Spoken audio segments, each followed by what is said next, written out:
Good evening, everybody, and welcome back to the channel with your boys Dave and Jack. And finally, we are talking about a home win and a much more improvement in terms of performance from Tottenham Hotspur. Of course, Tottenham beating Brentford at the Tottenham Hotspur Stadium this evening, 2-0. A solid win, a clean sheet, and most importantly, actual attacking intent from the first whistle all the way through to the last. This was the kind of front foot, energetic performance that Spurs fans have been begging for in recent weeks. So let's get into it. And as we go through it, we are always keen to hear your thoughts in the comment section below. So make sure you give us them. Jacko, what a way to return after Thanksgiving. Hopefully this has improved your mood. But look, let's start with the biggest change today, the attacking intent. Thomas Frank has been rightly criticised this season for Spurs being slow in possession, flat, predictable to play against. But today we saw something completely different. This was the most positive, aggressive Spurs performance in well over a couple of months, maybe you would argue, since back to that Man City game.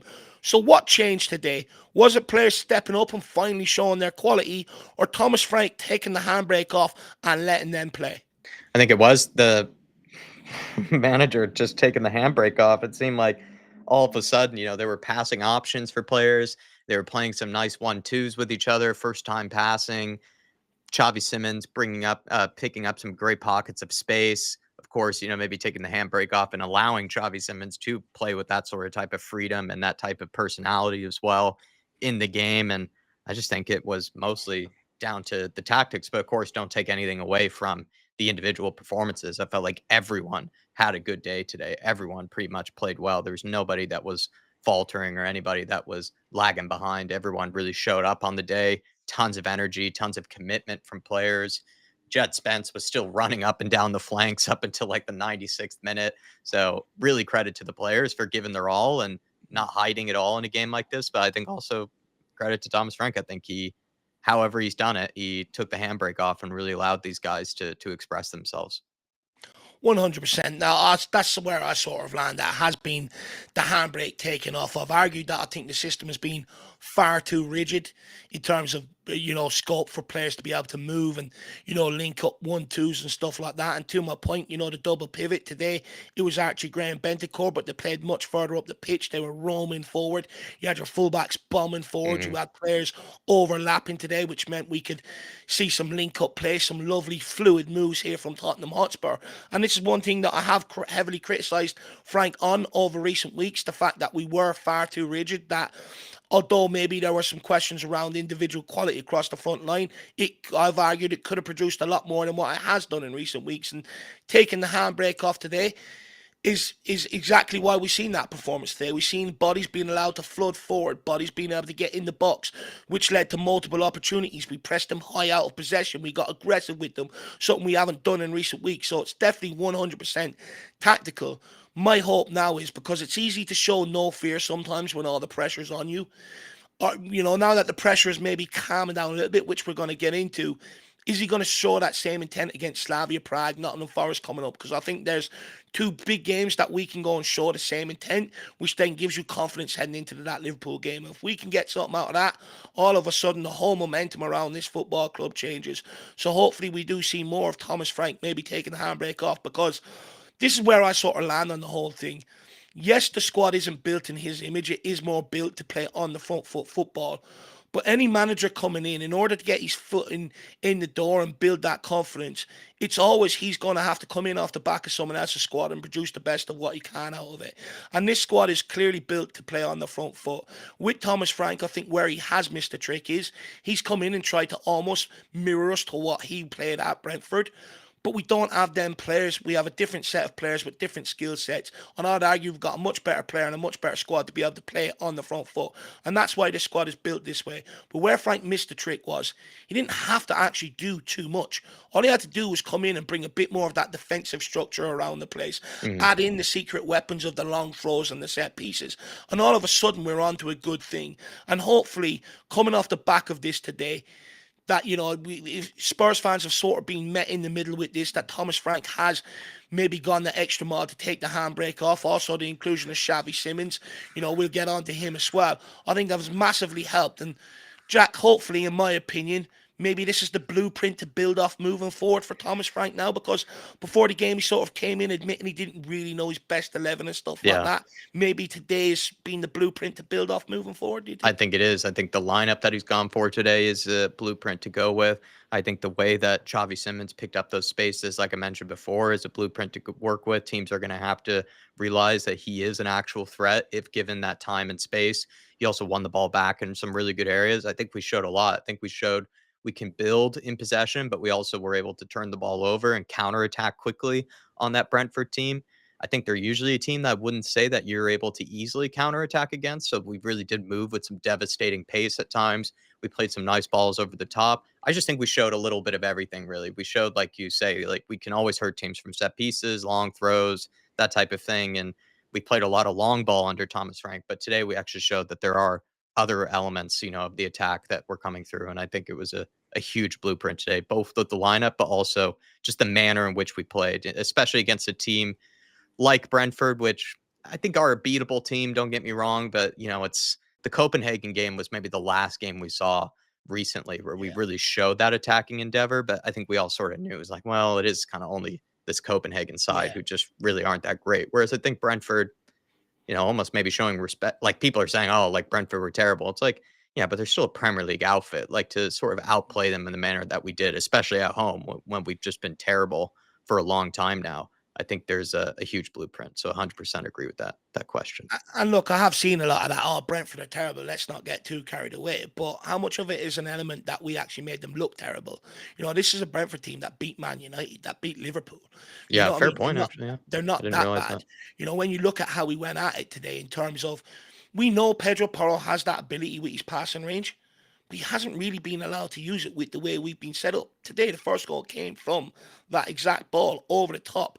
These are all elements that Thomas Frank needs to realize and sort of work with. And, these are all things that we actually allowed our skill sets and what we were good at to shine today, Yeah, which forced Brentford back, which meant they couldn't lay a glove off us going forward. And then also out of possession, anytime we lost the ball or they turned it over deep in their half, we didn't retreat. We went and hunted it back. So there's a large element to that. Maybe we actually made Brentford look that poor today. I And agree. that's where I sort of lie on that one, Jack. Um, Look, though, let's move into Xavi Simmons. I mean, he is the star of the show today. Before the game, the stats were everywhere. When he starts, 9 games, 6 wins, 1 draw, 2 defeats. When he doesn't start, 9 games, 0 wins. And, I think when he starts, we scored 18 goals. That's now 20 today off the back of him starting. When he didn't, we only scored 11. And I think today proved exactly why he should be in this team. After off the back of that conversation in the pre-match build-up, I think everyone fell off the back of it, sort of that the stats are showing that we're clearly a better team. We win more games when he's in. It's up to Thomas Frank to find a spot for him in that team today. And he done that, and I think he got the rewards. Xavi Simmons, 1 goal, 1 assist, Jack, man of the match performance. I think many people would argue I would give him my man of the match today. And honestly, he probably could have had more today in terms of Yeah, we displayed some better finishing and stuff like that. He linked the midfield to the attack. What I loved about him, he didn't slow it down, kept the ball moving. One touch, keep the ball moving. That's exactly what you want from a guy in that position. Um, does Thomas Frank now have any choice but to start him from now on, Jack, off the back of today? Because I think heading in today, there was that fair argument to say, does Xavi Simmons deserve his place in the team? But I think off the back of the day, he's got to start right now. Thomas Frank nearly almost has to build the system around him, right? yeah. I think it seemed like Frank was worried about having everything go through Xavi Simmons for whatever reason. And I think today he actually just took that risk, and maybe it wasn't much of a risk, but to be fair to him, he allowed things to go through Xavi. And I think it just showed that we can then play some more attacking and, nice football if you have a creative spark like that in the team, a guy who has a bit of flair to his game, someone that can play passes that others might not see or are unwilling to really try and execute. And it just, I think, brought life into the rest of the players. It seemed to give Kudus more enjoyment, seemed to give Jed Spence and others, the willingness to run forward, knowing that he's a guy that will find you or will be able to create something. And I think Thomas Frank, fair play to him, allowed the Spurs team to play through Xavi Simmons for once. And I think he's got to continue to allow that to happen for the next few games. Of course, he might need to take him off early. He has to start for the next few games, but he can take him off early if he feels like he's starting to tire in some of these, but he needs to give Xavi Simmons now that license and give him that comfort in playing a few games so that his teammates can get used to him and he can as well get used to being the guy that Spurs will look to try to create things. Because for far too long, it's just been Mohamed Kudus as the sole creator in this team. Now that we have Xavi Simmons who can play in this type of role, it gives Spurs a totally different edge where they have to realize that there's another guy on the pitch that can cause problems if you give him too much space. So yeah, he Yeah, has to start the next few games, to be honest. yeah, 100%. And for me, what was sort of frustrating me, Jack, is right. Papa Matasar was superb preseason and for the early part of this season, and he was almost taken out to accommodate Xavi Simmons. And it didn't work, And I'd argue Xavi Simmons hanging out on the left should have maybe been introduced as a left winger and then moved into the middle Yeah. to allow him that sort of acclimatization period. It didn't happen. But then all of a sudden, you're not seeing Sarr or Simmons in the lineup. It's like if you're going to take out Sarr, then you've got to persist with Xavi Simmons. Hmm. And that's where my frustration was coming in. And then when them stats were banded about this week, it was undeniable that if we want to win games, we have to play Xavi Simmons. And when I sat there and I really deeped about it, because look, when we signed him, I did warn that it was going to take this guy a bit of time. He wasn't going to initially be the savior. There's talent there, but it's going to take a while to really get it out of him. And look, that's proven to be the case. But when I looked at them stats heading into this game, it's undeniable that you have to find a way to get this guy into the team. Our biggest problem is going forward. But when you look at it, this guy is clearly the key to it, Not only does he, like to your point, Jack, we're not one-dimensional. We're not just relying on the Pedro Porro and Kudos sort of combination. You bring in Xavi Simmons, it then means you create a threat all over the pitch because a guy like him links up with the player down the left-hand side, links up with the striker, links up with the right winger, and also links up with the midfield. He brings so many more players into the game, into play, which makes you not as one-dimensional. It means you've got threats all over, which means you can go and beat teams like this handily enough today, like we displayed. And this is what I think is absolutely key moving forward. Xavi Simmons should dictate that who plays in that double pivot behind him in terms of who's able to get on the ball and feed him the ball, but who's also able to protect him when he gives away the ball. Then that left winger, right winger, and striker should be also pick now based off of Xavi Simmons, who he links up well and stuff like that. And for me, I think off the back of today's game, huge credit to the kid because there was massive debate coming into this game. Who's wrong? Is it Xavi Simmons just not being good enough, or was Hmm. Thomas Frank wrong? And I think the answer today has been Thomas Frank was wrong. You need to be able to get this guy in the team and allow him time to express himself and build the components around that because he's absolutely crucial to us opening teams up in that attacking play. And that attacking play is what's going to buy Spurs fans, belief and help Spurs fans get on board with Thomas Frank. Like today, that sort of intent today shuts me up. And Xavi Simmons is absolutely key to that. Now, of course, let's not get too carried away. It is the first time second time this season he's shown up off the back of that Copenhagen game. But what I take away from them two games is he's absolutely the key to bringing everybody else into the game in terms of Agreed. our attacking intent. No, I agree. I think it's just the performance that Xavi Simmons needed, and I think it's also the Mm, performance that Thomas Frank needed to see from Xavi Simmons in order yes, to now give him spot on. that belief that he can continue to play him out. Because, like I said, I think Xavi Simmons has been unfairly dropped at times or not maybe being given enough chances consistently. Like we complained before, Thomas Frank chops and changes way too much this lineup, and he's not really given Xavi Simmons that benefit of the doubt of giving him a run of games. This type of performance now can give him that confidence. I can give this guy a run of games here. But like I said before, to be fair to Thomas Frank, it's not like Xavi Simmons has taken every opportunity that's been given to him either. It kind of goes a little bit of both Mm, ways. But now he knows this guy is a real player. I think we all saw that today. So anybody that was there are a lot of people who love Xavi Simmons, never doubted him at all. There's some who maybe are kind of in the middle. There's some that don't like the guy. But I think after today's performance, no matter where you lie on the spectrum of yeah, what you feel about him, you know that there is a player in there. You know that there is a real technician in that player. And now we've been able to see it. And I think we can go forward here with confidence that if he's given a run of games, this season can maybe even be turned around by someone like him.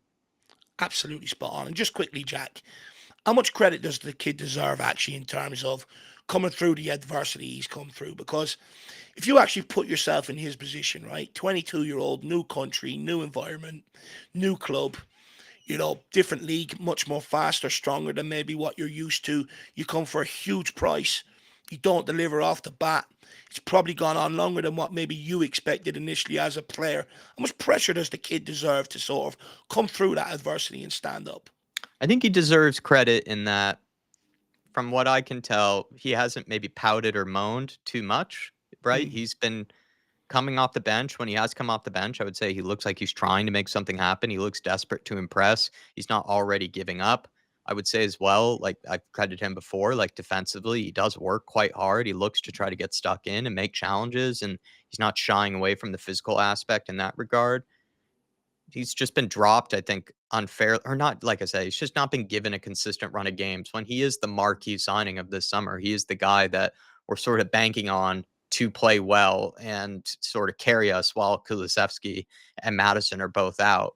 And Thomas Frank, for whatever reason, and I think not really good reasons, has just not been giving him that run of games. And I actually say fair play to the guy for just mm, keeping his head up for the most part and just yeah. continuing to try to impress. Like I said, plenty of times I don't think he has impressed, but today he finally has. And, fair Yeah. play to the kid for not giving up at this stage because we're already a handsome way through the season. Like we're Yeah. about already a third through the season. We played a lot of games. And, I think it would be understandable for him to be pretty frustrated at this point. And you would say maybe compared to someone like Florian Wirtz has been given, I would say, a lot of games, under Arne Slot, has Mm. been given a lot of games consistently under him. Xavi Simmons hasn't had that luxury. He hasn't had that luxury to be played week in, week out to sort of get the flow of things. He's just been dropped and changed far too often. Mm. So fair play to the guy. No, and I think he deserves huge credit because look, ourselves as Spurs fans, and this happens, you can almost put out a couple of cases at every club that how many players have been brought in for massive money, the reputation, the fanfare, he's going to be the game changer and never deliver and never really get out of that slump. So fair play to Xavi Simmons. Like you said, he's never really thrown his arms up in the air or blamed anybody.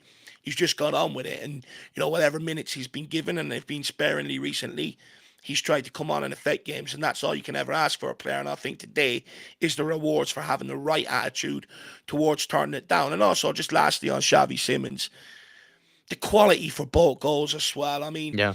that ball over the top from Porro, unbelievable. But a player with Xavi Simmons, who's, I'm not being funny, with the pressure that was on him with that decision to make in that moment, whether to put it across for Richarlison or go for goal themselves, he makes the right decision, puts the team first, realizes we need to take the ascendancy, puts it across for Richarlison. To be honest with you, if I'm him, I'm actually shooting that. I'm not squaring it. So Yeah. with Yeah. the pressure he's under, huge respect for him for making the right decision and not getting greedy and maybe trying to prove a point, which shows he is more team first rather than all about himself. And then I also think because he done that, he got his rewards on the second goal. The second goal, gives away the ball, wins it back, showing that he can do both sides of the game, and then goes on this amazing run, runs half the pitch and buries it ice cold, like we seen Mickey Van de Ven do sort of against Copenhagen, which really highlights the quality that is really in there with this kid. And hopefully now today is that breakout moment that he's badly needed. Another one I want to talk about, Jack, just quickly on this one. An interesting one today. Colin Moani had probably one of his most influential performances in a Spurs shirt. We really got to see a lot more of him on the ball than what you would argue we've seen in recent times from him. He was absolutely brilliant, not only out of possession, but in possession. But he did play off the left hand side today. Is he more dangerous out there, being given a bit of time and getting on the ball more than maybe what he is through the middle? And do we look more balanced with him as an attack in general out on that left hand side? Because one thing that really struck out to me today is he didn't lose the ball. Yeah. Nothing really broke down when it got to him. Even if he had 2, 3 players around him, he was still able to hold it up, wiggle his way out of it, lay it off, and sort of keep that momentum and keep the ball. I think that was absolutely huge. Whereas maybe when we've had other options down there, it's been a bit hit and miss. Yeah. I think he's dangerous anywhere. I really rate him, to be honest. Whenever I've watched him, I think he's been hard done by where it's not really any creativity around him. Mm. And we've just plenty of times just lumped it up to him and expect him to be able to hold it up with 5, 6 defenders around him. And actually, plenty of times he has done that, actually, so pretty impressively. I think he's one of our best forwards, if not our best forward, really. And I think what is nice to see is that maybe on the left side, he can be given a bit more time to be able to turn, face his man, run at him. He's quick, but exceptionally strong. He has more skill in his game and a bit more flair to his game than I think Richarlison does. He has more of a reliable first touch, can play some nice 1-2s, just has a bit more creativity to his game than I think Richie does.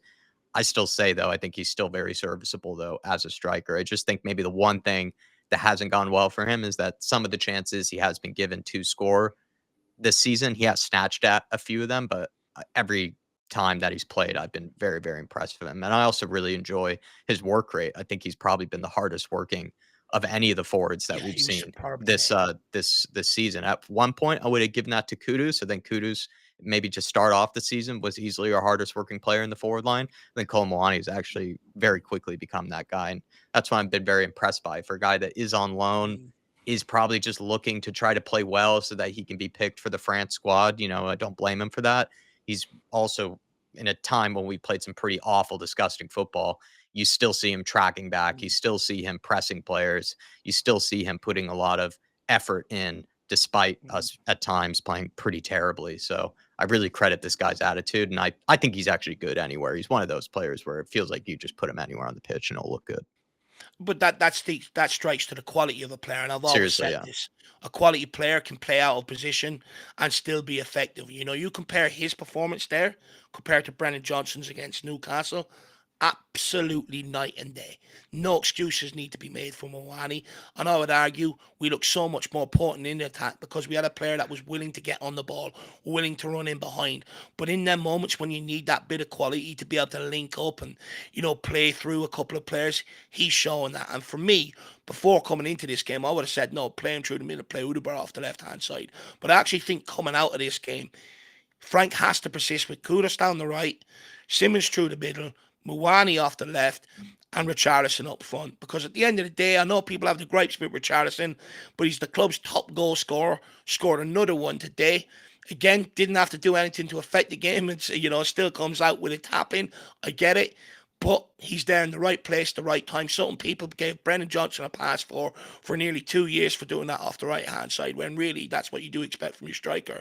So for me, I think this is a front line coming out today that Thomas Frank needs to persist with for the next two games heading into that Liverpool game, because it definitely is the first front line that I've seen that I actually shows me we can scrap that. Do we have the quality debate? We do. It's just about putting the right blend and the right combination out there. And I think we stumbled across that today. Just two more things to talk about, Jack. Does this performance take the heat off Thomas Frank because it's been loud all week? Criticism of his lineup choices this season, which I think have all been fair. The lack of goals, again, fair criticism. Four straight matches with 0 shots in the first half, again, valid criticism. But today, he got the big calls right. The team looked balanced, looked a lot more confident, you would argue. The football actually looked like it had a Yeah. bit of purpose today, something we've been screaming about. We're okay with setting up defensively, but you still got to show purpose out of possession. You still got to show purpose going forward. We've seen a lot of that today. So the real question now, I suppose, is, Jack, is this a time that maybe things are finally starting to click under Frank? Many people would maybe point to it and say it's the Aston Villa Pochettino moment, I or hope so. is it just one good performance, in isolation? I think they're two very difficult games. Against Newcastle away from home, it's just been a terrible place for us to go. I think we were the worst team against Newcastle, but I've seen far worse performances from us in the past against them. So what's actually kind of sad is maybe the performance we actually did put in against Newcastle away from home is one of the better ones that we've actually Yeah, seen over there. sure. And it's a low bar, very low bar, but at the end of the day, he did rise above it. And then this game was about winning, beating his old club as well while he's under pressure. But then also, I think we were saying like if he gets a win, sure, like, that's great. He's gotten 4 points in this past week, but it was also about putting in a good performance at home to sort of get the fans back on board, especially after the drama against Fulham last time we were at home. I think he's just checked all the boxes this week, Frank. He probably has taken some pressure off of himself by doing that. He picked up Yeah, the 4 points that we said we need to get. We said no matter how we do it, we need to get 4 points this week. And then we also said like that Brentford game, like it's a beatable team at home, his former side as well, who up until this point were, pretty much, I think they were level with us, on points or something like that, or slightly ahead of us. Like we needed to win that game for a lot of reasons, and he's done it. So you would say actually some pressure maybe has been taken off of him just by checking all the boxes this week in terms of what we needed to kind of see. And fair play to the guy. And hopefully it carries on into next week so that the pressure will wane and wane and wane and fade away. 100%. Look, I've always understood the arguments of give it time, and I've highlighted that and I've said that. But I've also sort of countered it by saying, but he's got to show something to earn that time. I agree with Today that. has done that. He's shown that he can play this way. He's shown that there can be positive signs moving forward from the way we've played today. We didn't just go out against Brentford in shit house or just get over the line, and put in a mundane performance. We earned it. We ran all over them. We fucking dominated them. They're probably going to make a movie about that performance for years to come. It was that good. And he's shown that today. And inadvertently, I think it's come at the right time for him, actually, because we've got Slavia Prague and Nottingham Forest, two games that are very winnable. You win them two, you win it playing this way. All of a sudden, that noise quietens down. You get yourself to January, you bring in more players, you improve it, you kick on. So I think this one has probably come at the very right time for Thomas Frank. So then, Jack, that leads to the question, do fans need to calm down on the criticism, or does he still have a lot to prove before people trust the project?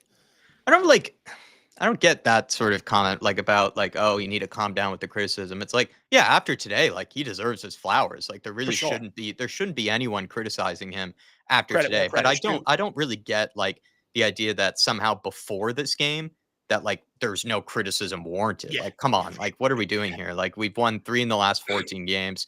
Like you look at the last 5, 6 games, we haven't won a game at all. The Fulham performance and other performances at home were just completely unacceptable. Like there was going to be pressure. We're talking about a massive football club here at Yeah. Tottenham Hotspur. We're not talking about Brentford. We're not talking about a Bournemouth or other clubs where I think you can get away with some bad form for a period and no one will notice. Like this club is always under the microscope from pundits to actual fans. Like and he's even admitted to that. He literally was asked a question about Yeah. that, saying like, you know, have you noticed that when you lose 2 or 3 games at Spurs, it's more analyzed and more pressurized than when it is at Brentford? He said, yeah, I knew that coming into this job. So fair play to him. Like he knows the expectations and he's answered the call. So now I would say it would be pretty harsh to criticize him. Like I think he deserves his flowers for a little bit up until our next game where it's a must-win game again, I would say against Slavia Prague, so Mhm. that we can guarantee ourselves a spot in the next rounds of the Champions League. And then from there, like I said, the pressure will probably start to fade a little bit. But to say that there was no pressure warranted going into this game, I don't know. Maybe we just have different expectations. And like I said, the expectation this season is to finish inside the top 10, really, if not higher. So he had to win this game, I think, in order to give us that belief. 100%. And I definitely agree with that. And look, for me, I think it's one of them as well, Jack, or that, you know, those who maybe still don't trust Frank or still have the question marks around them, there's no need to go out there today and hammer the guy and try and Enjoy it while it push can. further and stuff. Sit back, enjoy it. He's answered some of our questions, so sit back, take it, and enjoy it. But also, it's one of them. There's no need for people who have maybe said give the guy time to go out there and sort of double down, because it's one game. We seen this against Copenhagen. We failed to build off the back of it. So let's see. It's one of them. Enjoy it. Be happy. Be proud.